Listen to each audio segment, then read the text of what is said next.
నమస్తే అండి, welcome to వివాహ భోజనం. ఈరోజు మన ఛానల్లో స్పెషల్ మటన్ గ్రేవీ కర్రీ. మన ఛానల్ని కొత్తగా చూసేవాళ్ళు ప్లీజ్ సబ్స్క్రైబ్ చేసుకొని బెల్ ఐకాన్ని ఆల్లో పెట్టుకోండి. అప్పుడే నోటిఫికేషన్స్ మీ వరకు వస్తాయి. ఈ కర్రీ బగారా రైస్, రోటీ ఇలా దేంట్లోకైనా కాంబినేషన్గా చాలా బాగుంటుంది. చిక్కని గ్రేవీతో ఎక్కువ మందికి సరిపోయేలాగా 1 kg మటన్తో ఎలా చేసుకోవాలో చెప్తాను. ఫాలో అవుతూ చేసుకోండి, చాలా బాగా వస్తుంది. ఇంకా ప్రాసెస్ స్టార్ట్ చేద్దాము. ఈ మటన్ గ్రేవీ కర్రీ కోసం నేను ఇక్కడ కేజీ మటన్ తీసుకున్నాను. మటన్ చూసారా, మాకు ఇక్కడ యూకేలో ఇలాగే కట్ చేసి ఇస్తారు, మెషిన్ పైన కట్ చేస్తారు. ఇలా తీసుకున్న ఈ మటన్ని నీట్గా 2-3 టైమ్స్ క్లీన్ చేసుకోవాలి, బ్లడ్ స్టెమ్స్ ఏం లేకుండా. దాంట్లోకి మనము 2 టీ స్పూన్ల కారం వేసుకుంటున్నాను, 1 టీ స్పూన్ ధనియాల పొడి, 1/2 టీ స్పూన్ పసుపు, 1 ఫుల్ టీ స్పూన్ సాల్ట్ని యాడ్ చేశాను. అలాగే 1 టీ స్పూన్ అల్లం వెల్లుల్లి పేస్ట్ కూడా వేసుకొని వేసిన ఇంగ్రీడియంట్స్ అన్నీ బాగా కలిసేలాగా కలుపుకోవాలి.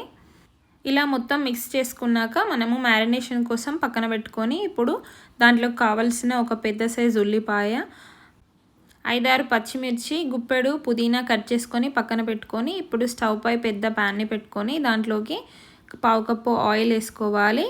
1 టీ స్పూన్ జీలకర్ర ఆర్ షాహీ జీరా వేసుకొని 2 బిర్యానీ ఆకులు తుంపి వేసుకోవాలి. అలాగే ముందుగా కట్ చేసి పెట్టుకున్న పుదీనా, పచ్చిమిరపకాయలు, ఉల్లిపాయలు అన్నీ వేసుకొని వాటిని ఆయిల్లో బాగా ఫ్రై చేసుకోవాలి. పచ్చిమిరపకాయలు కాస్త వేగిన తర్వాత ఇందులోకి 1/4 టీ స్పూన్ సాల్ట్ని వేసుకొని బాగా కలుపుకొని వేయించుకోవాలి. గోల్డెన్ కలర్ వచ్చేంత వరకు సాల్ట్ని వేయడం వల్ల ఉల్లిపాయలు త్వరగా మగ్గిపోతాయి. చూసారా, గోల్డెన్ కలర్ లాగా వచ్చిన తర్వాత ఇందులోకి 1/2 టీ స్పూన్ అల్లం వెల్లుల్లి పేస్ట్, కాస్త పసుపును కూడా వేసుకొని వేయించుకోవాలి. ముందుగా మనం వేసాం కాబట్టి తక్కువ వేసాను. ఇందులోకి మనము ముందుగా మ్యారినేట్ చేసి పెట్టుకున్న మటన్ని వేసుకొని బాగా కలుపుకోవాలి, ఆయిల్ అంతా పట్టేంత వరకు. మంటని మీడియం ఫ్లేమ్లో పెట్టుకొని బాగా కలుపుకోవాలి, వీడియోలో చూపిస్తున్నట్టుగా. అప్పుడే మటన్కి అంతా మనకు ముందుగా వేసిన పోపు అంతా పడుతుంది. ఇప్పుడు గిన్నెపై మూత పెట్టుకొని మరో పక్క గ్రేవీ కోసం ఒక మిక్సీ జార్ తీసుకొని దాంట్లోకి కట్ చేసిన 1 టమాటో, 10-12 జీడిపప్పు, 2 చెక్క, 4 లవంగ, 2 ఇలాచీ, 5-6 మిరియాలు, అలాగే జీలకర్ర వేసుకొని ఒక 2-3 టీ స్పూన్ల బ్రౌన్ ఆనియన్స్ కూడా వేసుకోవాలి. బ్రౌన్ ఆనియన్స్ ఆప్షనల్ అండి, స్వీట్ అనిపిస్తుంది అనుకుంటే స్కిప్ చేసుకోవచ్చు. దీంట్లోకి 1/4 కప్పు నీళ్లు కూడా పోసుకొని మూత పెట్టి ఫైన్ పేస్ట్ చేసుకోవాలి. చాలా అంటే చాలా స్మూత్గా ఉండాలి పేస్ట్, అప్పుడే మనకి గ్రేవీలో చాలా బాగుంటుంది. ఇప్పుడు మటన్పై మూతను తీసి చూస్తే మనకు ఆయిల్ అంతా సపరేట్ అవుతున్నట్టుగా తెలుస్తుంది కదా, వాటర్ కూడా రిలీజ్ అయింది మటన్లో నుంచి. బాగా కలుపుకొని ఇప్పుడు ముందుగా రెడీ చేసి పెట్టుకున్న గ్రేవీని ఇందులో వేసుకొని బాగా కలుపుకోవాలి. చూసారా, ఇలా ఫైన్ పేస్ట్ అయినప్పుడే మనకు గ్రేవీ అనేది థిక్గా బాగుంటుంది. ఇలాగా మీడియం ఫ్లేమ్లో పెట్టుకొని మనకి ఆయిల్ అంతా సపరేట్ అయ్యేంత వరకు కలుపుకుంటూ వేయించుకోవాలి. నాకు 5 మినిట్స్ తర్వాత ఆయిల్ అంతా సపరేట్ అయింది. చూసారా, ఇప్పుడు బాగా కలుపుకొని మనము ఒక 1/2 లీటర్ వాటర్ ఇందులో వేసుకోవాలి.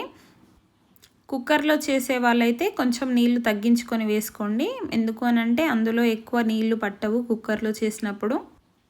ఇప్పుడు మూత పెట్టుకొని ఒక 20 నిమిషాలు ఉడకనిస్తే మనకు ఆయిల్ అంతా సపరేట్ అయిపోయి మటన్ అంతా బాగా ఉడికినట్టుగా తెలుస్తుంది. ఒకసారి మటన్ అంతా ఉడికింది అనుకున్న తర్వాత దీంట్లోకి కుప్పెడు కొత్తిమీరను కట్ చేసుకొని వేసుకోవాలి.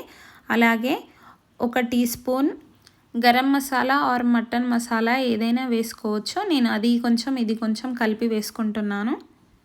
ఒకసారి బాగా కలుపుకొని మూత పెట్టి 2-3 నిమిషాలు ఉడకనిస్తే సరిపోతుంది. మనకు ఆయిల్ అంతా సపరేట్ అయిపోయి బాగా ఉడుకుతుంది, కొత్తిమీర గ్రేవీకి అంతా పట్టేస్తుంది మసాలా అంతా. అంతేనండి, రెడీ అయిపోయింది మటన్ గ్రేవీ కర్రీ. ఇదే కొలతలతో మీరు ఎన్ని కేజీలైనా చేసుకోవచ్చు.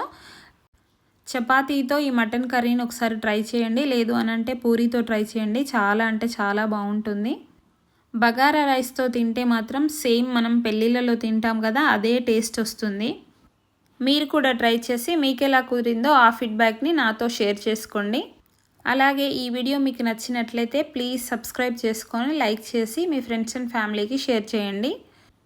ఇంతకీ మీరు ఎక్కడి నుంచి ఈ వీడియో చూస్తున్నారో కమెంట్ చేయడం మర్చిపోవద్దు. Thank you for watching.